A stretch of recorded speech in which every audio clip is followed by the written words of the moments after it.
વાત નર્મદા જિલ્લાની નર્મદા જિલ્લામાં માર્ગ મકાન વિભાગ દ્વારા બિસ્માર રસ્તાઓનું સમારકામ ચાલુ કરવામાં આવ્યું છે।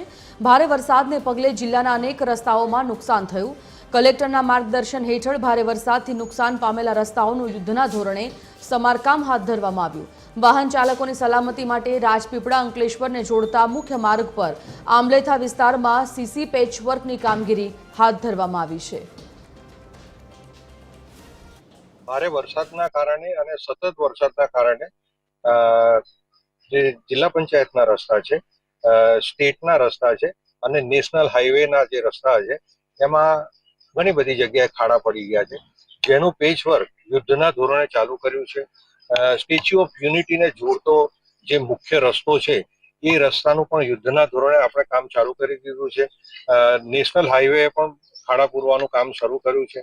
સ્ટેટ હાઈવે પણ પોતાનું કામ ચાલુ કર્યું છે અને ગામડાઓના રસ્તામાં પણ પેચવર્ક થઈ રહ્યો છે। અને ભારે વરસાદને કારણે જિલ્લાના મુખ્ય માર્ગો, સ્ટેટ હાઈવે, વિલેજ રોડ, ઓડીઆર, એમડીઆરમાં જે પણ નુકસાન થયું છે તેનું માનનીય મુખ્યમંત્રી શ્રી દ્વારા અપાયેલ સૂચન અને માર્ગદર્શન હેઠળ માર્ગ મકાન વિભાગની ટીમો તથા માનનીય કલેક્ટર સાહેબના માર્ગદર્શન હેઠળ જુદી જુદી ટીમોનું વહેંચણી જુદા જુદા રસ્તાઓ પર તાલુકાઓમાં કરેલ છે અને ત્યાં આગળ ઘનિષ્ઠ પેચવર્કની કામગીરી હાથ ધરવામાં આવેલ છે।